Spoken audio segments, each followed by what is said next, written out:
Get ready with me for A flight. അപ്പോൾ ഇന്നൊരു blue denim jeans, ഒരു white crop ടോപ്പും പിന്നെ ഗ്രീൻ ആൻഡ് വൈറ്റ് കോമ്പിനേഷനുള്ള ഷർട്ടും കൂടിയാണ് പെയർ ചെയ്തത്. ഈ രണ്ട് ടോപ്സും ഞാൻ ഓൺലൈനായിട്ട് ഓർഡർ ചെയ്തതാണ്. നല്ല പെർഫെക്റ്റ് ഫിറ്റും ആയിരുന്നു, അതുപോലെ നല്ല മെറ്റീരിയലും ആയിരുന്നു. പിന്നെ ബേസിക് ആയിട്ടുള്ള സ്കിൻ കെയർ, മോയ്സ്ചറൈസർ, സൺസ്ക്രീൻ അതെല്ലാം ചെയ്തു. സൺസ്ക്രീൻ ഇട്ട് കഴിഞ്ഞാൽ എൻ്റെ ഫേസ് കുറച്ച് ഓയിലി എനിക്ക് തോന്നാറുണ്ട്, അതുകൊണ്ട് ഞാൻ കുറച്ച് പൗഡറും കൂടി ഇട്ടായിരുന്നു ഇതിൻ്റെ മുകളിൽ. പിന്നെ അത് കഴിഞ്ഞ് ലിപ് ബാം, ഞാനൊരു സിൽവർ ബ്രേസ്ലെറ്റും ഒരു വാച്ചും കൂടിയാണ് ഇട്ടത്. Next lipstick. പിന്നെ എൻ്റെ കണ്ണ് കുറച്ചന്ന് ഇറിറ്റേറ്റഡ് ആയിട്ടും പഫി ആയിട്ട് ഇരുന്നതുകൊണ്ട് ഞാൻ ഐലൈനർ ജസ്റ്റ് സൈഡിൽ മാത്രമാണ് എഴുതി കൊടുത്തുള്ളൂ, അത് ഇറിറ്റേറ്റഡ് ആക്കണ്ടെന്ന് കരുതി. അത് കഴിഞ്ഞ് പിന്നെ മുടി എങ്ങനെ കെട്ടണമെന്ന് കുറച്ച് കൺഫ്യൂഷൻസ് ഉണ്ടായിരുന്നു.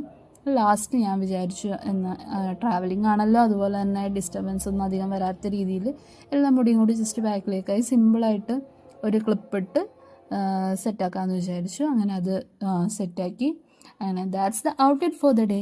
എങ്ങനെയുണ്ട് ഗൈസ്? എനിക്ക് നല്ല ഇഷ്ടപ്പെട്ടു. നല്ല സിമ്പിൾ, അതുപോലെ തന്നെ നല്ല കംഫർട്ടബിൾ ആയിരുന്നു. ഇതിൻ്റെ കൂടെ ഞാനൊരു ബ്രൗൺ ബാഗും കൂടി എടുത്തിട്ടുണ്ടായിരുന്നു. ഞാൻ പണ്ട് വാങ്ങിച്ചതാണ്, പക്ഷേ ഈ ഔട്ട്ഫിറ്റിൻ്റെ കൂടെ നന്നായി ചേരുന്നുണ്ടായിരുന്നു. അപ്പം ഞാൻ പോയിട്ട് വരാം ഗൈസ്, ബൈ.